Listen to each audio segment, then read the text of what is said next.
Muy buenos días, comunidad Birnauta. Les saluda Thais Aguilar, productora y conductora de este programa Contravía, que emitimos todos los lunes a las 11 de la mañana por esta multiplataforma de Voces por Media Calle. Quiero invitarles a que, pues si no les da tiempo de ver, de acompañarme hoy a las 11 en el programa, todos los videos quedan en esta plataforma, en esta fanpage de Facebook, y que pueden buscar las entrevistas que he hecho los lunes anteriores. Ya vamos a cumplir 1.5 años de estar emitiendo entrevistas, y también a que se den una revisada de todas las otras entrevistas y programas que tenemos a lo largo de la semana en esta multiplataforma, donde participamos no solo periodistas, sino también economistas, educadoras, educadores, expertos y expertas en marca personal, en mercadeo digital, en ciencias políticas, hasta en deportes y música. Así que les invito a que le den una revisada por nuestra multiplataforma de fanpage, y que también se suscriban y nos sigan para que no se pierdan ninguna de nuestras entrevistas. Hoy quiero hablarles de una fecha que tal vez no le pusimos la suficiente atención ahora del mes de julio, y se trata del Día Mundial de la Población, que se celebra todos los 11 de julio de cada año, y es donde especialmente el Fondo de Población de Naciones Unidas y gran cantidad de organizaciones no gubernamentales y gubernamentales pues dedican este día también a llamar la atención y a compartir información sobre la situación de la población y el desarrollo de cada uno de nuestros países o de forma global. Y resulta que el anuncio de esta semana, perdón, del mes pasado, del 11 de julio pasado, pues a mí particularmente me sorprendió, y es que de acuerdo con el Fondo de Población y basándose en investigaciones de una organización en los Estados Unidos, se calcula que para el 15 de noviembre llegaremos a ser 8.000 millones de personas habitando este planeta.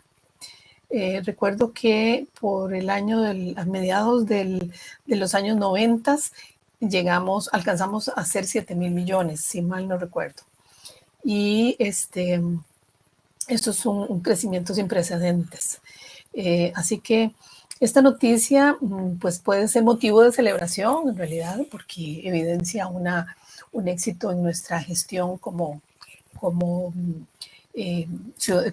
planetas, ¿verdad? Y como democracias, pero también es un llamado de atención para que la humanidad encuentre soluciones a muchos desafíos que en este momento estamos enfrentando, como son, y lo estamos viviendo, el cambio climático, los conflictos bélicos y recientemente todas las afectaciones que provocó el COVID-19. Así que eso puso en evidencia especialmente el COVID, que en la actualidad, a pesar de haber tanto desarrollo en el mundo entero, hay una gran cantidad de población viviendo en la pobreza y siendo víctimas del hambre, de la malnutrición, de problemas sanitarios, de problemas de protección social y de necesidades básicas. Y en este sentido, uno de los sectores más afectados, especialmente con la pandemia, fueron las mujeres y nuestros derechos. Entonces, pues para hablar de todo eso, quiero traer a mi entrevista, invité hoy más bien al nuevo director de la Oficina del Fondo de Población de Naciones Unidas para Costa Rica, don Juan Luis Bermúdez. Él es magíster en Economía y Desarrollo con énfasis en Macroeconomía y Políticas Públicas, y fungió como Ministro de Desarrollo Humano e Inclusión Social en el gobierno pasado. Así que vamos a darle la bienvenida a don Juan Luis. Bienvenido a este programa Contravía y a nuestra multiplataforma. Muchísimas gracias, estimada Thais. Encantado de estar con ustedes y con todas las personas que siguen la transmisión. Muchas gracias. Bueno, yo quiero pues que comencemos un poco con el tema del informe del estado de población de este año, y también con la cuarta conferencia regional de población y desarrollo que se realizó en junio pasado, recientemente. Me imagino que usted tuvo oportunidad de participar en ella. Que es una reunión de todos los países de la región, creo que convocada por CEPAL, si mal no recuerdo, casi siempre es con CEPAL y el Fondo de Población, ¿verdad?, de Naciones Unidas. Y pues me gustaría conocer cuál es el reto que tiene nuestro país y la región en estos temas de población a raíz de, pues, de todo lo que hemos vivido en los últimos 2 años y de que ya vamos a llegar a ser 8.000 millones de personas en el planeta. Así es, estimada Thais, tal como lo mencionabas en la introducción del programa, cada 11 de julio, desde el año 1990, se celebra el Día Mundial de la Población. Y en este año en particular, la gran noticia ha sido que a noviembre seremos ya 8.000 personas compartiendo esta casa común. Y es que la humanidad es una gran familia. 8.000 millones. 8.000 millones, 8.000 millones de personas compartiendo esta casa común. Y es que te decía que somos una gran familia, que compartimos retos y oportunidades, incluso intergeneracionalmente. Y esto lo que busca es crear conciencia para entender que más allá del número, la discusión que debemos entrar es en el cumplimiento de los derechos de cada una de las personas. Y esto implica tener la información suficiente para saber cuándo, cómo, dónde estamos creciendo. Según el informe, el 90% del crecimiento que se ha dado en los últimos 12 años, porque pasamos de 7.000 millones en el año 2011 a estaremos pasando a 8.000 millones en noviembre del año 2022. Han sido 12 años donde 9 de cada 10 personas que se incorporan o se contabilizan dentro de este incremento están ubicadas entre los continentes en el africano y en el asiático. Pero al mismo tiempo, eso nos lleva a revisar cuál es el desempeño que están teniendo nuestros países en la región. Y lo mencionabas ahora muy claramente con la mención que se hace de la Conferencia Regional sobre Población y Desarrollo que tuvo lugar en Chile. En esta, la CELADE, que es el Centro Latinoamericano de Demografía de la CEPAL, nos presentó datos reveladores de lo que ha significado la pandemia para América Latina. América Latina tiene únicamente el 8.9% de la población mundial, aproximadamente. Sin embargo, prácticamente 1/3 de las muertes se han dado en este subcontinente. Es decir, en los países de América Latina y el Caribe han contabilizado 1 de cada 3 muertes en el mundo. Esto realmente nos habla de un acceso limitado a los servicios de salud, de sistemas sanitarios fragmentados y segmentados en los que no estamos logrando, a pesar de que no somos la región que más está creciendo en cuanto a población, no estamos logrando garantizar el acceso efectivo a derechos, y lo mencionábamos muy bien ahora, particularmente servicios que van dirigidos hacia las mujeres, hacia las niñas y mujeres. Y es ahí donde el informe busca generar esa reflexión a efectos de poder visualizar cómo esa casa común tiene que irse adaptando, cómo como familia podemos ir imprimiendo mayor solidaridad para que otros y otras puedan garantizar las necesidades básicas, pero el cumplimiento pleno y el ejercicio de sus derechos. Bueno, un panorama muy desalentador, lamentablemente. Don Juan Luis, ¿cómo está el proceso de crecimiento y de decrecimiento? Porque tenemos también condiciones muy particulares en América Latina. Y a mí me gustaría, pues, tal vez que abordáramos un poco por ahí, que me imagino que también lo tocaron en esta reunión, porque eso incide también mucho en el desarrollo de nuestros países, en esas grandes brechas que estamos poniendo en evidencia y que la puso en evidencia la COVID-19 y la pandemia en general. ¿Cuál es la situación de nuestro país? Que también me gustaría que usted explicara, que es totalmente diferente a la de muchos otros, incluso de Centroamérica, porque yo a veces siento que no tenemos suficiente claridad de esta realidad. Sí, es muy importante traer a colación que en el caso de América Latina, la tasa general de fecundidad pasó de 5.8 hijos o hijas nacidos vivos por mujer en edad reproductiva ya por la década de 1950 a una tasa de 1.9. ¿Y esto qué significa? Significa que ya toda la región está por debajo de la tasa de reemplazo, que esa es la de 2.1 hijos o hijas por mujer en edad reproductiva. Y esto plantea también un reto importante de cuál es el aprovechamiento que se está dando del bono demográfico y cómo estamos garantizando oportunidades a esa generación que además le corresponderá sostener la sostenibilidad, valga la redundancia, sostener la perpetuación en el tiempo de los sistemas, no solamente fiscales, sino particularmente de protección y seguridad social en los países de América Latina.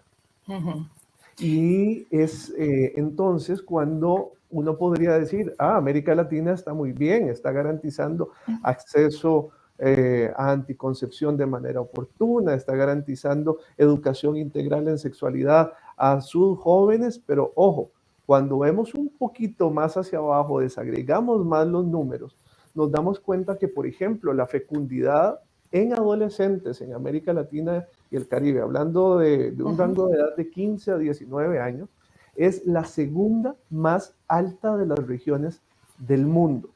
Es decir, prácticamente quintuplica la de países de ingresos altos y está justo por debajo de la de África, para que nos hagamos una idea de la situación que enfrentan niñas y adolescentes en América Latina.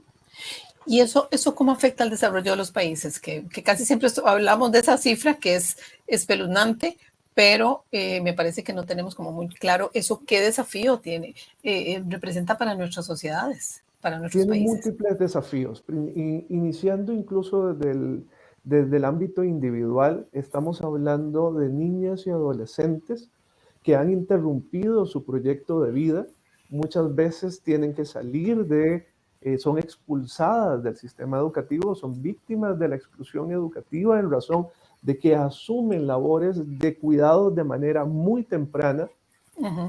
Esto a pesar incluso, o más bien sumado a que ya las labores de los cuidados en la región caen de manera injusta y culturalmente perpetuada sobre las mujeres, cuando los cuidados en realidad son una corresponsabilidad social que debe verse satisfecha por todos los actores de la sociedad, hombres, mujeres, pero con participación de gobiernos locales, empresas y los sistemas de protección social. Pero adicionalmente, esto implica que cuando no ofrecemos posibilidades de tener una educación sexual integral en el sistema educativo, que cuando no podemos garantizar un acceso oportuno y eficiente a métodos anticonceptivos de larga duración que son ideales para las y los adolescentes, al final la sociedad está renunciando a, primero, garantizarles los derechos y renunciando también a tener el aporte de esa niña, esa adolescente, más adelante en su ejercicio ciudadano, en la economía y en la participación. Y ahí es donde, desde el Fondo de Población de Naciones Unidas, nosotros abogamos por garantizar una triple autonomía, y esto en general en el sistema de Naciones Unidas, una triple autonomía a las mujeres. Hablamos de su autonomía corporal, de garantizar la autonomía económica y de garantizar la autonomía política, pero tomemos en cuenta que esas últimas dos dependen del ejercicio de la primera. Claro. Claro, y esa es una discusión que va y viene en todos nuestros países, ¿verdad? Lamentablemente, avanzamos y retrocedemos, y también que se vio muy afectada, me imagino, no sé si tienen algunos datos recientes que hayan generado a partir de todo el confinamiento que produjo la pandemia, esos efectos, no sé si alcanzaron a revisar eso o son datos como un poco difíciles de recabar. Todavía se tienen datos preliminares. Muy preliminares. Lo que sí se ve es que hay sospechas preocupantes de que haya un incremento en embarazos adolescentes, en relaciones impropias. y obviamente en un marco donde se vio afectado mucho la continuidad dentro del sistema educativo, de que haya más exclusión educativa, donde particularmente al haberse recargado o haberse aumentado la carga de los cuidados, han sido las niñas y las adolescentes y las mujeres de las familias sobre las cuales se ha llevado esta tarea. Entonces, ahí sí, los datos lo que nos dicen es que incluso en el caso costarricense, que hubo una afectación muchísimo más sensible, además del empleo, en el caso de las mujeres. Y la reincorporación, la reactivación económica del mercado laboral ha tenido una incorporación muchísimo más lenta de ellas en la participación que tenían previamente. Si bien, por ejemplo, Costa Rica ya ha alcanzado los niveles de desempleo que tenía previo a la pandemia, hablamos de finales del 2019, inicios del 2020, lo cierto es que la composición de ese mercado laboral muestra rezagos importantes para las mujeres como producto de lo que fueron las medidas de restricción y distanciamiento y que llevaron a afectar tanto el mercado laboral. Claro, en todo el continente ha sido así. Así es. ¿Qué acciones acordaron los países de la región para promover esa incorporación de las mujeres, a pesar de que estamos viviendo también una situación económica muy difícil en toda la región, ¿verdad? Todo lo que es la devaluación de las monedas, el incremento de la inflación, ¿verdad? La escasez, la crisis económica en realidad general. Y lamentablemente en esas crisis económicas siempre nos afectan más a las mujeres y a los sectores más vulnerables. ¿Qué acción, pelotearon algún tipo de acción para poder incrementar esa participación de las mujeres? Naciones Unidas tiene un lema que dice no dejar a nadie atrás. Y una de las premisas de equidad que se esconden detrás de esa frase implica invertir en aquellas poblaciones que han sido más vulnerabilizadas. Es decir, que a lo largo del tiempo han sido víctimas de violencia, de exclusión, que todavía no han logrado un cumplimiento pleno de sus derechos. Y ahí en el caso particular de América Latina y el Caribe, pero esta es una recomendación general que viene en el informe de perspectivas de población 2022, nosotros llamamos a los gobiernos a intensificar en la medida de sus posibilidades la inversión en las personas. Y cuando decimos esa inversión en las personas, además planteamos que tiene que estar orientada por dos factores. El primero de ellos, la evidencia. Es decir, es importante que los países construyan y utilicen data. Data, me refiero a estadísticas nacionales, como en el caso costarricense, actualmente lo es el desarrollo del censo 2022.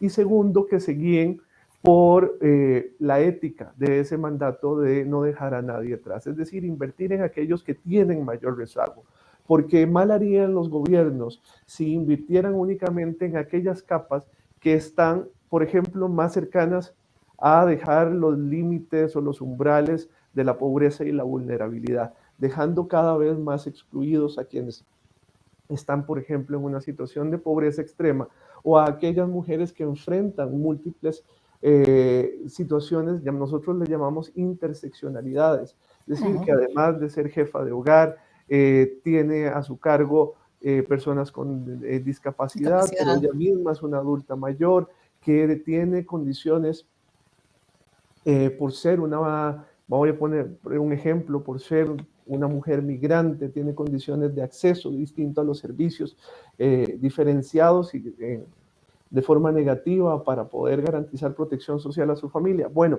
es en esas familias, es en ese tipo de configuración de la población que desagregada con la data, los gobiernos tienen que direccionar más recursos. Y ahí nosotros priorizamos todavía más invertir en niñas en la primera infancia, invertir más en educación integral, en sexualidad, ampliar el acceso a métodos anticonceptivos adecuados no únicamente a la edad, sino también en en un adecuado enfoque de interculturalidad al contexto y la cosmovisión, por ejemplo, de los pueblos indígenas y tribales de nuestro continente, y adicionalmente utilizar el enfoque de ciclo de vida, porque nuestros países están empezando a tener un envejecimiento muy, muy acelerado. Quizás el que tuvo Europa en 200 años, América Latina lo está viviendo en 50 o 70 años. Entonces, utilizar el ciclo de vida para poder garantizar a lo largo de los distintos momentos el cumplimiento de los derechos sexuales y reproductivos de las mujeres. Excelente. Don Juan Luis, quisiera tal vez que abordáramos un poco la situación del país con respecto a todo esto que toma en cuenta la población y el desarrollo, ¿verdad? Hemos tenido algunos hitos muy interesantes y sé que ustedes como oficina han acompañado a los diferentes gobiernos y a instituciones públicas que se encargan especialmente de la salud a lograr datos muy importantes. Por ejemplo, la caída de manera muy significativa de los embarazos en adolescentes. Y también me gustaría que nos contara un poco sobre la situación que vive el país, que como el resto de América Latina tiene una tasa de fecundidad muy baja, pero entiendo que la de Costa Rica es bastante más baja que la del resto. Entonces, tal vez que usted nos cuente un poco lo que eso significa para el país, porque pone en evidencia un desarrollo, pero también tiene muchos desafíos. Ya con eso también quisiera pues que comencemos a hablar de su gestión, de cuál es, cómo prevé usted su gestión en la oficina del Fondo de Población de Costa Rica. Maravilloso. Quizás arrancamos por lo que mencionabas hace unos cuantos segundos, y es sobre la tasa de fecundidad en nuestro país.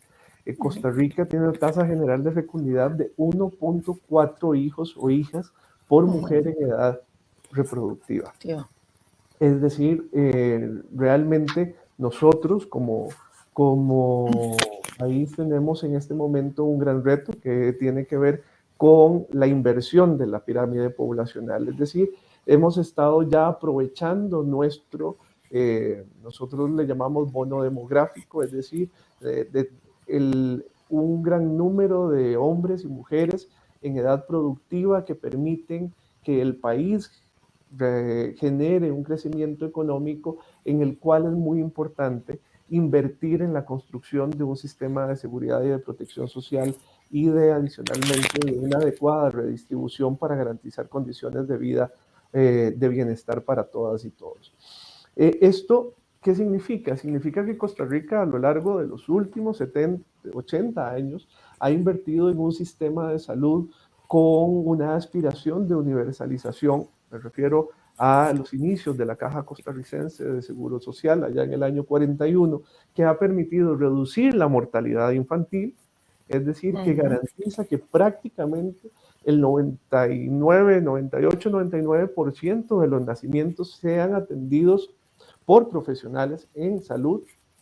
Eso llevó a una reducción importante de la mortalidad infantil y hemos tenido también avances importantes en mortalidad materna, que ojo, justo lo que hablábamos ahora, después de la pandemia hemos estado viendo por lo que nosotros llamamos también un dilema de números pequeños, pero hemos estado viendo que hay crecimientos, sobre todo de esa tasa de mortalidad materna, tanto por la reducción de los nacimientos, que es el denominador, como por el aumento de las muertes. Y ahí el país tiene que no descuidarse, tiene que tener una banderita amarilla y sobre todo la comisión que analiza las muertes maternas, fortalecer las intervenciones de la trazabilidad de estas, aumentar, por ejemplo, la detección temprana del embarazo y el acceso a métodos anticonceptivos. ¿Por qué lo digo?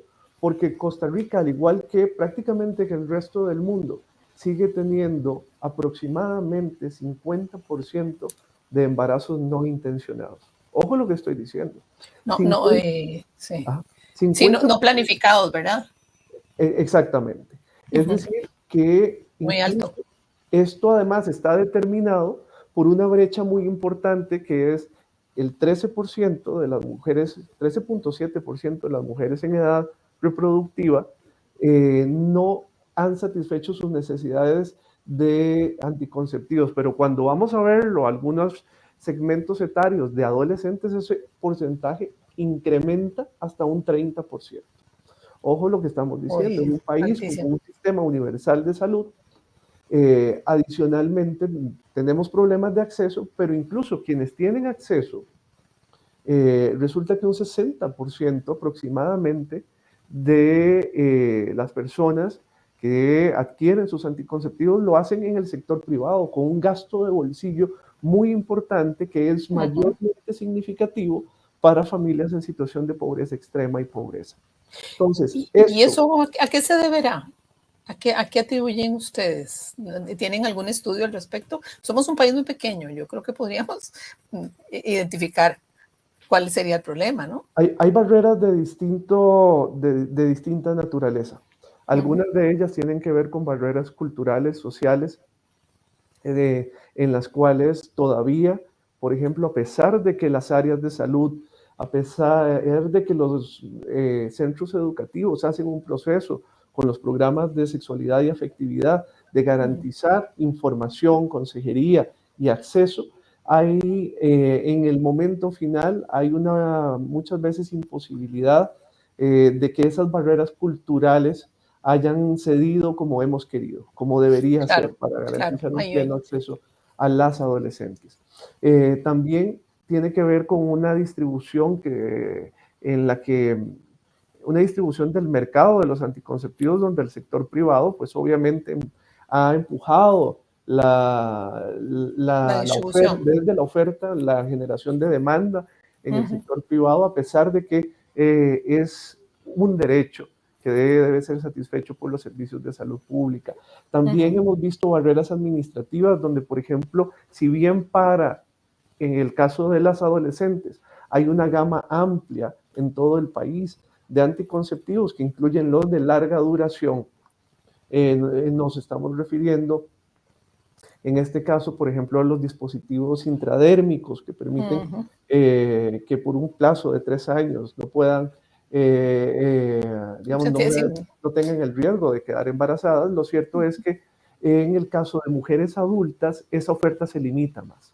Y también nos hemos dado cuenta de que, por ejemplo, no hay métodos de larga duración más allá, por ejemplo, de la inyección, pero algunos otros que existen en el mercado no están llegando a las mujeres adultas. Al mismo tiempo, otros como el condón femenino, que el país lo introdujo ya dentro de la oferta, resulta que hemos estado viendo que ha estado decayendo la disponibilidad en los centros de salud. Y hemos encontrado en los análisis y en las indagaciones principales que se ha dejado a solicitud del centro de salud el que los almacenes de la caja les envíen. Entonces, al final, cuando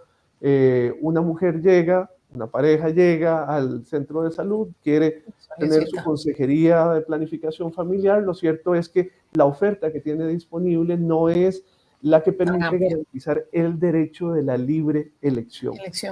Y Thais, uno de los temas que quería mencionar que es preocupante y que hay que ponerlo en el radar de nuestro análisis es el tema de las uniones tempranas y de las relaciones impropias. Ahí es importante tener que las uniones están afectando en menores de 18 años a un 17% de mujeres. Y esto hay que ponerle también muchísima atención. Es muy alto. Ustedes han trabajado mucho, o sea, se ha trabajado en el país mucho ese tema, ¿verdad? Es más, no solo eso, sino que el país en el año 2016 aprueba una ley que castiga y penaliza las relaciones impropias. Te voy a poner un dato. Tal vez si nos recuerda un momento para las personas que nos escuchan lo que es una relación impropia, porque no todo el mundo tiene apropiado ese término.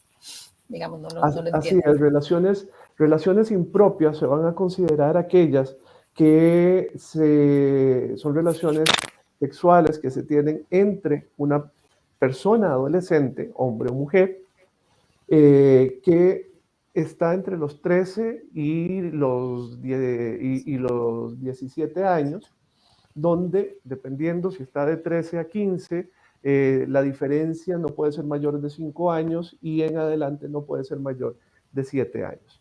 Adelante, después de los 15 años, no puede ser mayor de 7 años. Entonces, un dato que te quería comentar para llevar al análisis es que 55.1% de adolescentes entre 15 y 19, quienes estaban casados o en unión, han tenido esta relación con un hombre que es al menos 5 años mayor, ¿verdad? Estamos hablando entonces de que las uniones entre adolescentes al menos un 50%, pero una de las cosas que más nos preocupa, y ahí quiero llegar a una medida de política pública, es que estamos viendo que los embarazos en menores de 14 años, ojo, estamos hablando muy pequeñitas, ¿verdad? Pequeñitas, sí.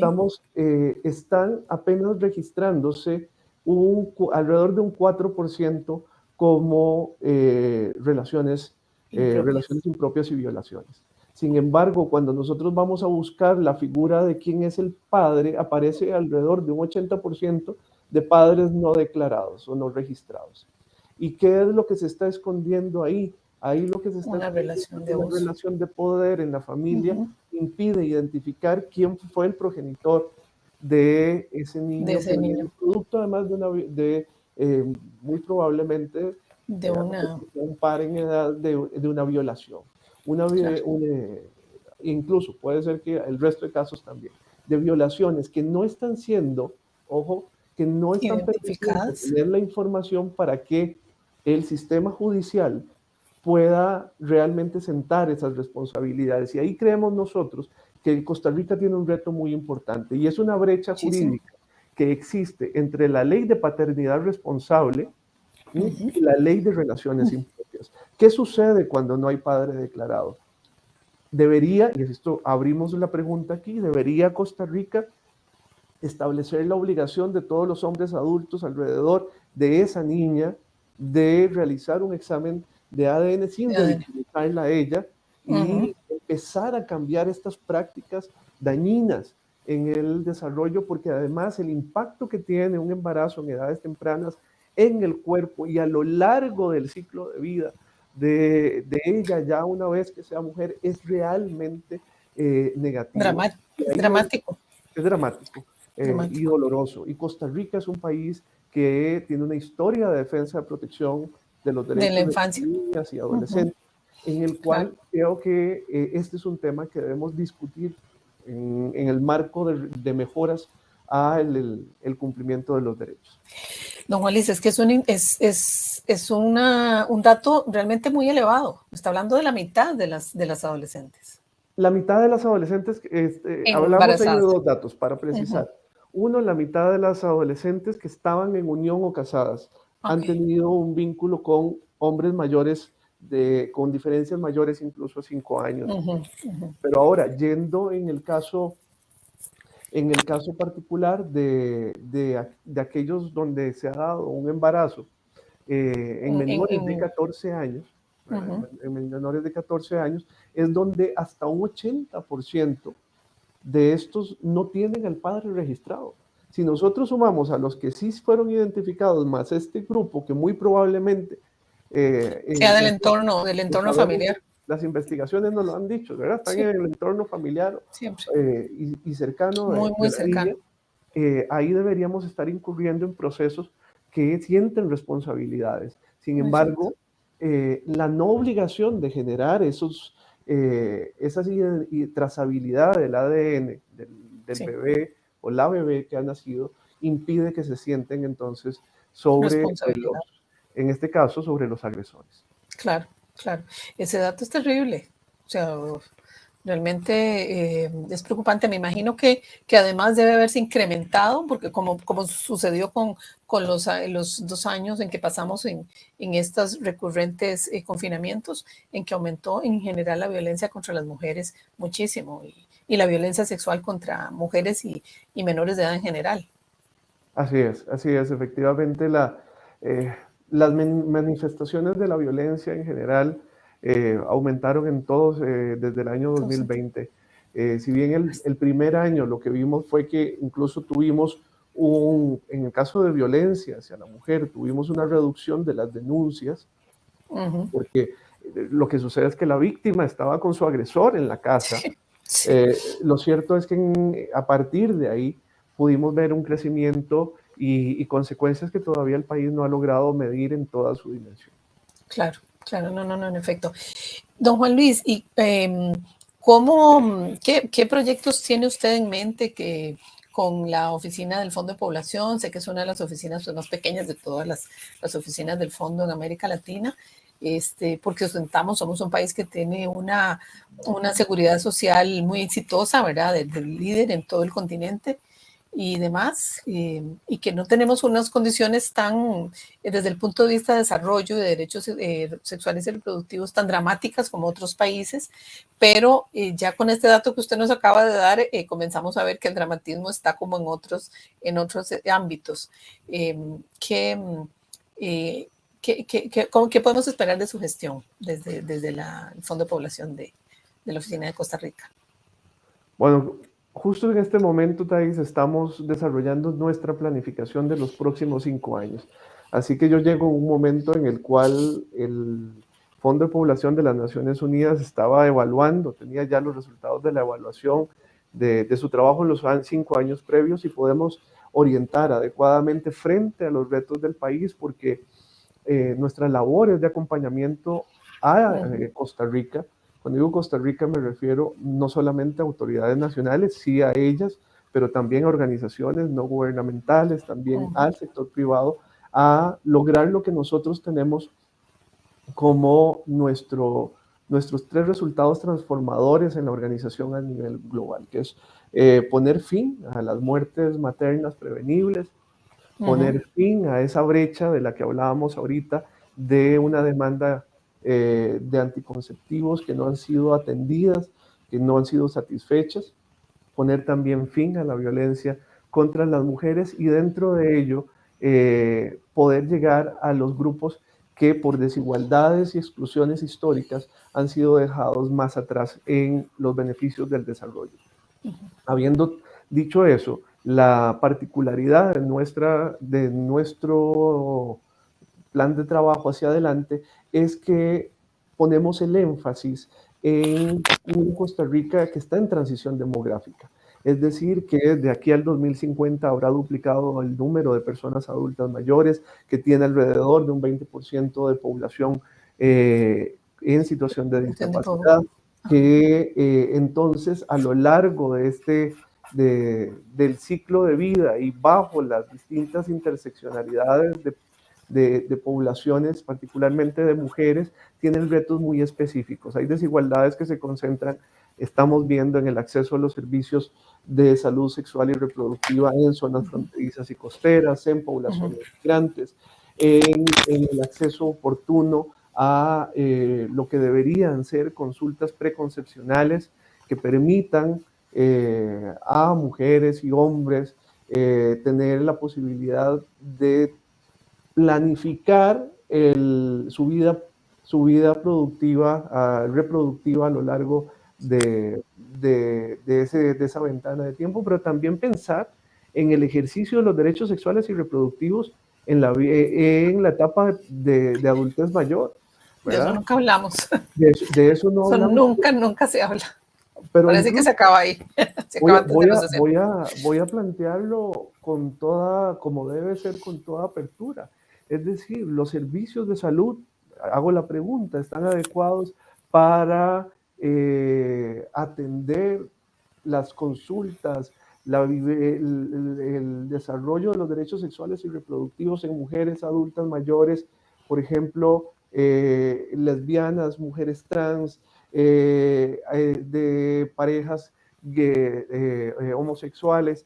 ¿Eso están adecuados los servicios? Esa es una realidad que a veces las sociedades no quieren ver, pero que realmente cuando vemos dónde están los determinantes de enfermedades crónicas, dónde están los determinantes de incluso algunos cánceres, están en una no adecuada en un no adecuado servicio prestado de salud sexual y reproductiva en edades tempranas. Bueno, ¿cómo podemos evitar esa carga de la enfermedad y garantizar los derechos y garantizar el mayor nivel de bienestar, que es lo que la Constitución, como una promesa democrática, le ofrece a todas y todos los costarricenses? Bueno, implica poner estos temas sobre la mesa, y es ahí donde el Fondo de Población también estará trabajando con el INEC en generar evidencia, en generar datos, en generar análisis profundos del censo que nos permitan decir, bueno, cuáles son los retos de la población afrodescendiente en Costa Rica, cuáles son los retos de la población indígena en nuestro país, de las personas con discapacidad, de los adultos mayores, bueno, de la migrante también. De la población migrante. Todos estos son temas donde estaremos trabajando, ¿cierto? Somos una oficina pequeña, pero con un equipo realmente maravilloso, esforzado, que suma a las capacidades que el país, a través de su institucionalidad, ya ha desarrollado. ¿Cuántas personas están trabajando actualmente en la oficina? De planta tenemos, somos 5 personas, sin embargo, tenemos también un equipo de consultoras y consultores que se nos suman dependiendo de los proyectos que desarrollamos aquí en el país. Ok.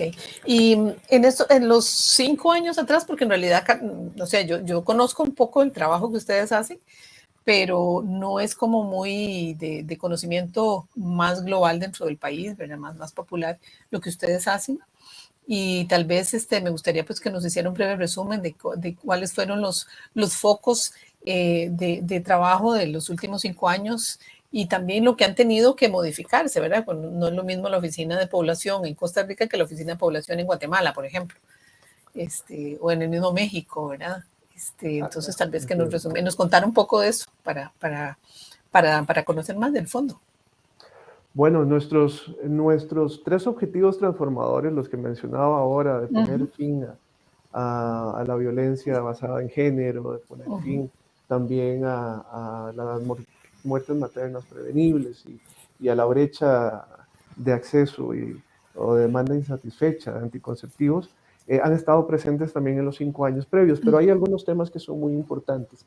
Se ha venido acompañando a las instituciones públicas, por ejemplo, al Ministerio de Educación Pública, en el desarrollo de lo que también fue otro tema que habíamos acompañado previamente, que son los programas de afectividad y sexualidad dentro del sistema educativo, y se han creado instrumentos muy interesantes como una caja de herramientas que permite desde dinámicas colectivas con las y los estudiantes en el sistema educativo abordar de manera integral, como debe ser, como lo han además emitido lineamientos el Fondo de Población y UNESCO para el sistema educativo, abordar estos temas con toda transparencia y adecuación a la realidad de la edad de los y las muchachas. Hemos estado trabajando también en generar sistemas de visualización, por ejemplo, de información relacionada con nacimientos y muertes maternas que permitan a las y los tomadores de decisiones mejorar la oportunidad en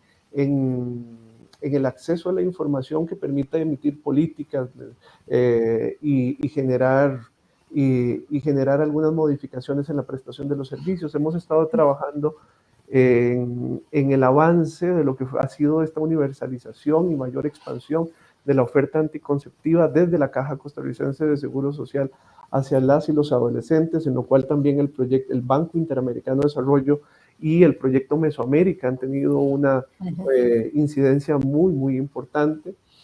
Queremos también continuar trabajando en la generación de evidencia que permitan demostrar, y eso es un reto que tenemos por delante, pero que viene de eso que estábamos haciendo, que permitan demostrar que la sostenibilidad del sistema de salud de nuestro país pasa también por garantizar el pleno cumplimiento de los derechos sexuales y reproductivos, desde el mandato del secretario general alrededor del decenio de los afrodescendientes, de la afrodescendencia, desde el año 2015.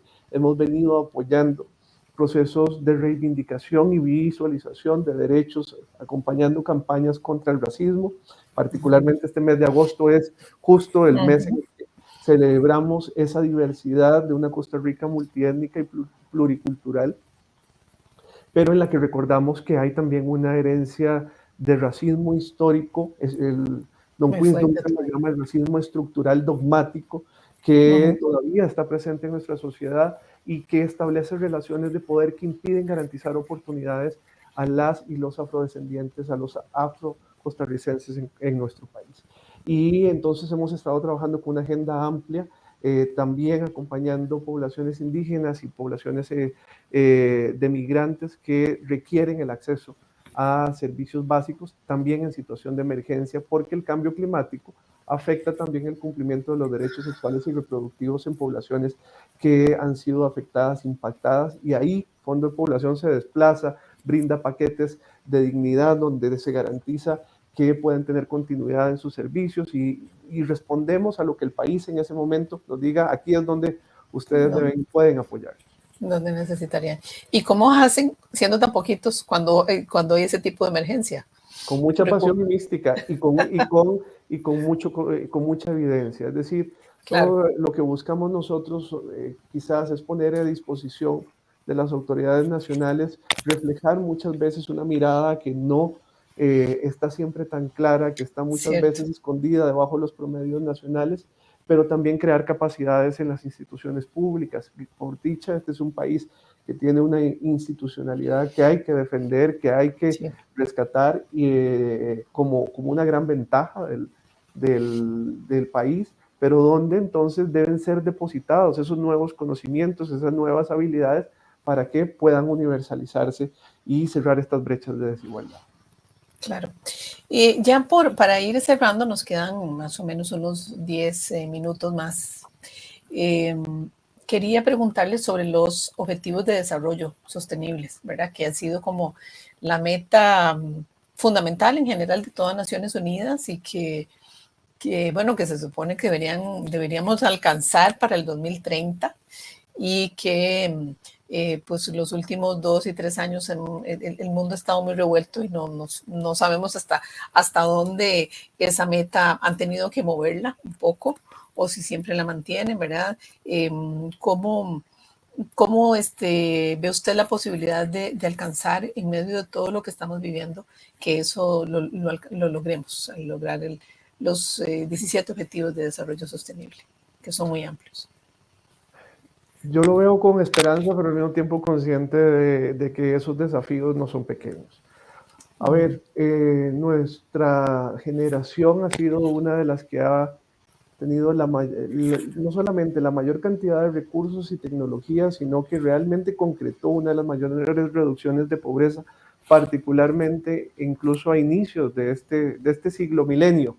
Es decir, los primeros 15 años América Latina mostró una reducción sostenida de los niveles de pobreza gracias a la mejora en los precios de los commodities, de las materias primas, que permitieron generar y redistribuir riqueza a través de ¿qué? A través de sistemas de protección social que empezaron a universalizarse y ser sensibles, como lo llama la CEPAL, de las diferencias en las poblaciones para llegar con soluciones importantes ahí, a atender, a garantizar derechos. Bueno, después del 2015 hacia acá se vio una desaceleración en ese ritmo que traía casi que un estancamiento, y a partir del 2020, con el impacto de la pandemia, un crecimiento que llevó a que América Latina tenga actualmente, si las cifras no me equivoco, alrededor de los 210 millones de personas viviendo en una situación de pobreza. Y el llamado que hacemos ahí, hacemos el llamado a que si bien las finanzas públicas se han estrechado, los ingresos se redujeron cuando la economía y los mercados laborales entraron en recesión, lo cierto es que no por ello podemos ni renunciar a los objetivos de desarrollo sostenible y a la ruta que traíamos, sino que lo que corresponde es acelerar, es meter el pie en ese acelerador, perdón, e invertir en más cantidad y con mejor efectividad y eficiencia los recursos públicos para poder en algunos casos revertirlos, en otros casos pues retomar la senda que se había iniciado. Ahí es donde nosotros no podemos decir que una crisis, por ejemplo, va a ser razón para que nosotros renunciemos a aspirar a la igualdad de género, que es el ODS número 5, o de garantizar una buena salud para la población, que es el ODS número 3, y que debemos intensificar más el ODS 17 relacionado con la solidaridad internacional. Lo que vivimos quizás en este momento es uno en el cual la institucionalidad multilateral tiene además que demostrar que la paz debe ser alcanzada mediante el diálogo y mediante la cooperación y la solidaridad entre los países. Y bueno, nuestra apuesta es siempre traer esta evidencia para generar más conciencia y que la conciencia se acompañe de acción. Y con la situación tan inusual, digamos, tan poco clara en la parte económica, y también con estamos viviendo en todos nuestros países, en América Latina, una serie de cambios de gobierno, ¿verdad? Hay muchas elecciones este año todavía, hubo varias el año pasado, ya vienen otras también este año. ¿Cómo encontraron ustedes en esta reunión en Santiago de Chile la posibilidad de poder darle continuidad a todo ese proceso en medio también de toda esta situación económica? Así es, varias cosas que quisiera mencionar ahí. En el marco de este informe que nos habla ya de llegar en noviembre próximo a los 8.000 millones de habitantes en el planeta, una de las cosas que hemos dicho es que hay que tener muchísimo cuidado en la forma en cómo los gobiernos, las autoridades sanitarias, los países abordan esa cifra. En el sentido de que lo que la historia nos ha demostrado es que cuando las políticas públicas buscan orientar hacia el alza o hacia la baja la evolución de la población, es decir, hacia el crecimiento o el decrecimiento, generalmente lo han hecho a costas de reducir derechos a las mujeres. Es decir, por ejemplo, de establecer medidas coercitivas que les impidan tener acceso a un ejercicio de la libre elección a partir de tener un acceso a los anticonceptivos, o bien se les fuerza a tener hijos, ese tipo de cosas. Nosotros decimos, momento, si bien el número nos habla de retos importantes en la economía, en lo ambiental, en lo social, lo cierto es que lo importante es, bueno, cómo esa gran familia de la que hablábamos al inicio se ajusta y puede tener evidencia para prever lo que estos crecimientos o decrecimientos implican en cada uno de los países para garantizar derechos. Y ahora volviendo al caso particular de América Latina, uno de los temas, además de la inversión, lo que hemos dicho, en primera infancia, que es determinante para garantizar la productividad en el largo plazo de esta generación de niños y niñas, que en el caso de Costa Rica se le ha llamado la generación del bicentenario, los que han nacido en este momento. Bueno, esa generación que tendrá que sostener la fiscalidad y la seguridad y protección social en el futuro, son personas que tendrán que desempeñarse ya en el ejercicio de su ciudadanía y como actores económicos en un marco de altísima demanda y competitividad. Bueno, hay que invertir en primera infancia, hay que invertir en... La primera infancia es de 0 a 5 años. Efectivamente, incluso se considera incluso de 1 a 8, dependiendo de los países, me imagino. Estamos viendo, exactamente. Pero particularmente en los primeros años de vida, y voy a irme más atrás, en los primeros 3 años de vida, cada dólar que se invierte ahí y lo demuestran estudios que tenemos en Naciones Unidas, es el que más retribución, es decir, el que mayor retorno va a dar a la sociedad. Es una inversión a largo plazo. Es una inversión que se recupera en cantidad de veces. ¿Cómo se invierte en ese sector de población? O sea, si alguien le pregunta a usted, bueno, pero ¿qué quiere decir con eso? ¿Cómo es invertir en ellos? Esto es muy importante. Estamos hablando de garantizar, por ejemplo, voy a poner un caso, en Costa Rica, alrededor de un 15% de los nacimientos se dan en hogares en situación de pobreza. Y si nosotros podemos, ojo, eso es un número pequeño, ahorita en el 2021 los nacimientos tienen que haber estado alrededor de los 54.000 nacimientos. Estamos hablando alrededor de unos 7.000 nacimientos a los cuales se le pudiese garantizar a esos chicos y chicas, a esos bebés que tienen las condiciones necesarias de nutrición, que tienen el acceso adecuado a los servicios de salud, independientemente de si... De la situación económica. ¿Verdad? Como lo busca garantizar el Código de Niñez y Adolescencia, de su condición económica o su condición migratoria, que pueden tener las madres también posibilidad de tener de manera oportuna servicios de cuidado y desarrollo infantil, para que al mismo tiempo que se trabajan esos determinantes del neurodesarrollo y la estimulación del niño, ella pueda formarse, pueda luego incorporarse al mercado laboral. Bueno, esas son inversiones que transforman vidas, así como lo es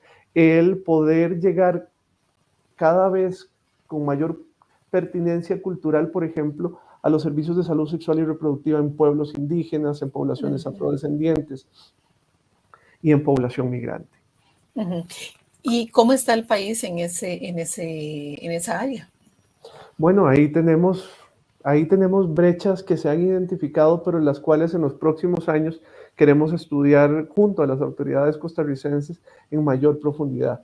Creo que hay experiencias demostrativas muy, muy interesantes, pero todavía estamos encontrando que han existido en el marco de la pandemia discontinuidades importantes en la oferta y en la calidad de los servicios. Y un tema que ahora mencionábamos, el tema de revisar la situación de la mortalidad materna en Costa Rica será también una de las acciones que se deben emprender para que esas brechas puedan reducirse, porque muchas de estas muertes al final se dan por embarazos, incluso en edades muy jóvenes. Volvemos al mismo tema, se dan en mujeres en edad, sin escolaridad, se dan donde tenemos justo determinantes sociales detrás. Sí, y esos deben ser abordados, por un lado, desde la institucionalidad, pero también con el cambio en normas sociales que al final las perpetúan, ¿verdad? Y cambios culturales que vayan en favor de los derechos de las mujeres en términos generales, quienes han estado experimentando en una cultura patriarcal y machista, pues un menor acceso al cumplimiento de sus derechos. En efecto, así es. Bueno, tenemos que esperar a ver qué resultados arroja el censo, que me imagino que será muy enriquecedor para sus investigadores e investigadoras para encontrar esos detalles de los que hemos hablado hoy. Y así que espero pues tener noticias más adelante de alguno de esos estudios y que las podamos compartir a través de este espacio. Será un gran gusto. En el Fondo de Población de las Naciones Unidas, esa es nuestra labor, es nuestro deber, pero también es un placer. Excelente. Bueno, muchas gracias por acompañarnos este lunes y le deseamos muchísimos éxitos en esta gestión que recién comenzó en el Fondo de Población. Muchas gracias, estimada Thais, y quedamos a las órdenes. Gracias. Y muchas gracias a las personas que nos acompañaron hoy. Les recordamos que pueden buscar más tarde si quieren repasar este video, y el fin de semana yo lo subo a mi canal de YouTube, que lo comparto el link a través de mis redes sociales, y los espero para dentro de 8 días en otro programa de Contravía. Que tengan una muy bonita semana y un muy buen feriado mañana.